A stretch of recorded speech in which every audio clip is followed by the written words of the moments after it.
A scorched wind blew across the plains of Rakesh, carrying with it dust and whispers of death. Beyond the shattered pavilions and broken flags stood the Colosseum of ashes, its tiered stands carved from black basalt and ringed with scorched iron railings. Ancient runes, etched eons ago, glowed faintly along the inner walls, as if the stones themselves remembered every soul that had perished in this pit. From her seat high above the sands, Kayla Venner felt the weight of those memories settle upon her chest like an unseen hand. She adjusted the strap of her lightweight belt and leaned forward, eyes narrowing against the glare of the twin suns overhead. The crowd's collective breath was a tangible thing, rising from the stands in waves of anticipation. Merchants in cobalt and amber robes hawked cooling gels and electrolyte rations. Bettors muttered toe-to-toe over holoslates. Above them all, the glistening eye of the Grand Arbiter's drone hovered, its lens trained on the blood-stained ring. Below, Kala's gaze was fixed instead on the lone figure waiting at the center of the arena. Commander Yorick Thorne stood statuesque, clad in the dark green combat fatigues of the Solar Guard. His broad shoulders and taut muscles were outlined by the midday sun, but it was his stillness that drew every eye. 100 warriors, mercenaries, exiles, gladiators lined the perimeter of the sand in their mismatched armor, weapons bristling like the fangs of a dozen beasts. They whispered among themselves, casting glances towards the gates, as if measuring how many steps it would take to close in on him. Kala's heart pounded in rhythm with the distant drumming that start. Seconds stretched into an eternity. Then the gates behind Yarick clanged open. The first warrior emerged, a hulking brute with a jagged axe nearly as tall as he was. Yarick took a single step forward, his posture relaxed, shoulders loose. The crowd's murmur rose to a roar. The brute swung his axe in a crushing arc. Yarick sidestepped with elegant precision and brought the celestial blade across the back of his opponent's wrist. The axe clattered to the ground, and the brute cursed before crumpling to his knees. Kayla exhaled, tension coiling in her shoulders. So this was why he was called a legend. By the time the second and third warriors met him, Yarick was already in motion. He pivoted, blade flashing, and dispatched them with a savage grace that made the sand erupt in plumes of crimson dust. From the high stands, Kayla winced as a warrior's helm split open, but she was transfixed more than repulsed. This was artistry. He moved with uncanny economy, no wasted gesture, no hint of fatigue. 20 fell in quick succession, their bodies strewn like discarded dolls. At 50, a murmur rippled through the stands, disbelief, excitement, and irrational hope that he might actually defy the odds. At 75, the Grand Arbiter's drone descended lower, its hum so loud it cut through the clamoring crowd. Yarick's chest glistened with sweat. The sun scorched his nape. Yet he never faltered. From her vantage point, Kayla saw something else. The sharp line of tension at his jaw, the flicker of pain in his storm-gray eyes. Each strike cost him more than it revealed. And yet he pressed on an unbroken sentinel.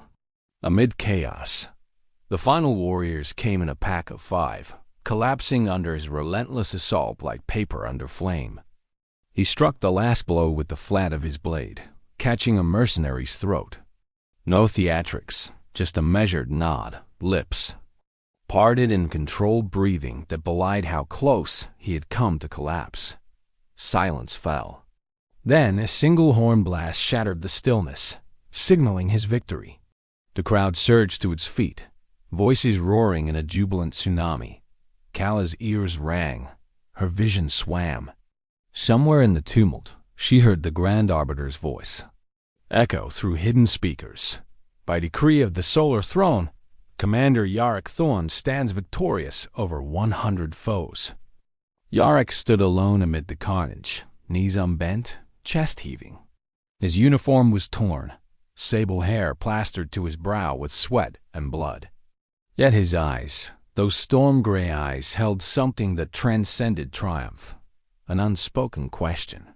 He scanned the stands until they landed on her dot. In that instant, Kayla felt the world tilt. He gave her a curt nod, brief, almost reluctant, before she turned away, heart racing. The Grand Arbiter's drone swept higher, broadcasting his victory hollow portrait onto the arena walls. He became a titan carved in light, but Kayla saw the man beneath the legend, the subtle tremor of his fingers as he sheathed the blade, the barely audible hitch in his breathing, the raw vulnerability in eyes that would rather face 100 warriors than reveal any weakness. She pressed her palm against the cool alloy of the railing, her resolve crystallizing like the shards of glass that littered the sands below. Dot. She would not let him walk this path. Alone again. Dot. As the crowd spilled out in a pulsating wave of excitement, Kayla slipped from the stands, her long auburn braid catching the last rays of the setting suns. The roar of victory faded behind her, replaced by the steady thrum of her own determination. Somewhere in the shifting shadows of the Colosseum, Yorick Thorne's footsteps echoed, an invitation, or perhaps a challenge, to cross the sands once more together, and she would be ready. The corridors behind the Colosseum's sand-choked gates were a stark contrast to the arena's blood-soaked grandeur. Soft luminescence glowed from panel lines etched into the walls, and the sterile scent of antimicrobial mist hung in the air. Here, victories and defeats alike were stripped down to bone and tissue, tended with clinical precision. Kayla Vayner paused outside Bay 6, the makeshift medical bay reserved for high-profile fighters, her fingers curling around the cool composite of the doorframe. Dot. Inside, the hum of medic droids blended with the steady hiss of nano-weed dispensers. Yorick Thorne lay on a biobe calibrated to his frame, his combat fatigues half cut away where crimson stains blossomed. A dozen microsurgeons hovered above him, their spindly arms weaving in and out of his wounds with nanoscopic wires and light fiber. Probes. His chest rose and fell unevenly, each breath a testament to the fight he had just endured. Kayla slipped past the droid's sensors as though she were a phantom. They detected an unauthorized presence and clicked their tools to idle, but she sweated over the scars she intended to leave in Yorick's stead. Ignoring their robotic prompts, she knelt beside him and switched off the closest droid's appendages with a deft tap on its control module. "What are you doing here?" Yorick rasped, eyes half-lidded but sharp as daggers. She laid a hand on his uninjured shoulder, steady despite the tremor in her own chest. "I'm not letting them stitch you up alone." Her voice was calm but unyielding. A microsurgeon, its protocols disrupted, drifted in confusion. Kayla shook her head. "I'll handle this," she said, activating her field medikit. From its compact housing, she produced a vial of regenerative gel and a roll of reinforced bio-bandages. He watched her with a mixture of astonishment and irritation. "I fought 100 men today. You think a few bruises will kill me? You almost died," she snapped, leaning closer. The light caught the dark bruise spreading like ink across his ribs. "Do you know what it felt like, watching you out there? Every strike, every breath like a countdown I couldn't stop." Yorick's jaw clenched. He looked away, wincing as a microsurgeon finally retreated. Kayla tilted his chin so he met her gaze. "Let me help." Reluctantly, he nodded. Kayla uncorked the vial and spread the cool gel across the worst of his wounds. He jerked at the sting, but she held him firm, pressing the gel in gentle circles until the bruise's edges softened. The regenerative compounds shimmered under the medbed's lights, knitting torn capillaries and soothing inflamed tissue. She tore the bio-bandages backing off and wrapped it snugly, smoothing the edges with practiced fingers. Each movement was precise, born of years training on battlefields more brutal than this. But today, her hands shook not from fear, but from the intensity of caring for someone she had watched defy death itself. Yorick exhaled, a soft surrender. "Why do you care so much?" Kayla paused, her breath catching. The question hit deeper than she expected. "Because you shouldn't have to fight alone," she whispered. "And because I'd rather face death beside you than hear you die out there." A silence heavy as gravity settled between them. The Medroids, now free of her interference, powered back on, their nanite swarms humming eagerly at the promise of resumed diagnostics. Kayla stood, giving the droids room, but her gaze never left Yarick. He flexed his fingers, testing the repaired muscle along his side. "You're impossible." A small, rueful smile curved her lips. "I'm your impossible." He turned his head, and their eyes locked hers bright with resolve, his tempered by gratitude and something softer that flickered in the half-light. Neither spoke for a long moment. Words felt inadequate. Then the Medroids, having completed their final sweeps, dimmed their lights and powered down. Kayla collected her medikit, tucking it into her belt with practiced ease. She extended a hand to Yarick. He stared at it as though seeing flesh for the first time, then took it. Together, they rose from the biobed. Kayla tugged him gently toward the exit, and as they crossed back into the corridor's pale glow, she laid a steady hand on his good arm. "Next time," she vowed quietly, "you fight with me at your side." Yarick allowed himself a nod, and for the first time since the Vovodia arena, he walked not as the lone wolf of legend, but as part of a bond forged in blood and care, an unspoken alliance that would shape the battles to come. By the time the aurora's dawn pierced the swirling purple mists of Elysia's orbit, the entire Solar Guard fleet was braced for the inevitable ambush. Deep crystal moons loomed ahead, their glittering surfaces like fields of broken glass. Recon scans had been patchy. Alther collective forces were expert at interdiction, but Yarick Thorne insisted on leading the vanguard himself.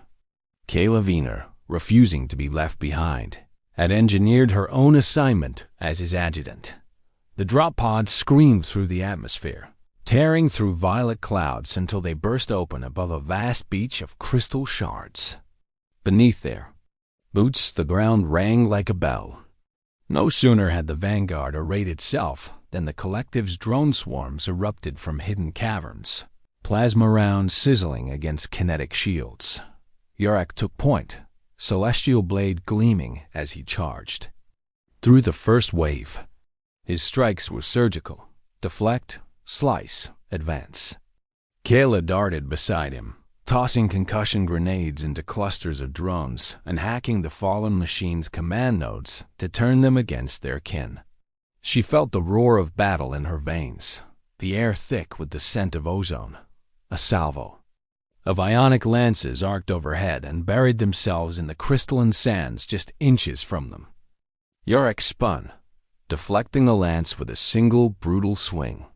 Glass shards erupted, spraying the line with lethal shrapnel. Kayla slapped a damp gel pack to her arm where a fragment had nicked her, grit and blood mixing on her skin. "Status?" he demanded over the comms in her helmet. "Shield at 70%. "Drones rerouted," she replied, voice steady. 15 meters ahead looks clear." He grunted and sprinted forward, motion blurring. Kayla followed, confident in their unspoken rhythm. They moved as one, Kayla's agility and tech sabotage rooting out traps while Yarick's blade carved a path. Then the ground beneath them trembled. A massive war walker, hull etched with Alther sigils, thundered into view. Its quad legs pounded the crystal beach, each step cracking the ground. Turret barrels swiveled, locking on their position. Plasma fire lanced through the air. 2 of Yarick's squad went down in molten flashes. "Fall back." Yarick bellowed, shield generator flaring as it absorbed the walker's cannon volleys. Kayla's mind raced. The walker's joints, its servo motors, were exposed beneath armor plating. She vaulted onto a fractured pillar of quartz that glowed with internal luminescence. Her boots skidded on the smooth surface as she ascended, rifle in Hand, cover me, she shouted. Yarek responded instantly, blade flashing to draw the walker's attention. As the walker pivoted, Kayla sprinted along the pillar's spine and unfurled an EMP charge at its base. The device hissed, then detonated in a wave of black light. The warwalker shuddered, its servos stalling. It staggered, metal grinding against. Crystal then collapsed in a cascade of sparks and shattered quartz. Kayla dropped to the sand, sliding to a crouch beside Yarek as he wiped crystal and dust from his blade. He met her gaze, panting. Brilliant. His voice held both pride and something soft of gratitude, perhaps even awe. She tapped her visor. All in a day's work, yet her smile was wry, her chest heaving. Let's finish this before more show up. They pressed on, weaving through detritus of fallen drones and the smoke rising from the warwalker's wreckage. Resistance crumbled under their combined assault. Yarek's blade swallowed armor plating while Kayla's grenades bent metal frames and her hacks turned enemy drones into allies. Within minutes, the field fell silent. Kayla surveyed the aftermath. The broken machines, the crystal and dust settling like snow. The wounded solo guards grateful yet spent. Yarek lowered his blade, exhaustion etched into his every line. He sheathed the celestial blade and touched her arm gently. I couldn't have done this without you. Her heart clenched. She pressed closer, voice low but fierce. You don't have to, she said. From now on, no more solo runs. He studied her, those emerald eyes alight with challenge and care. Then he nodded, a solemn promise passing between them stronger than any vow sworn under a sovereign's. Crowned on, as command shuttles loomed to extract the vanguard, Kayla stood beside Yarek on the crystalline shore. Beyond them, the shattered remnants of the Alther ambush glinted in the twin moon's light, a testament to their newly forged partnership. Two warriors bound by trust, ready to face whatever darkness lay ahead together.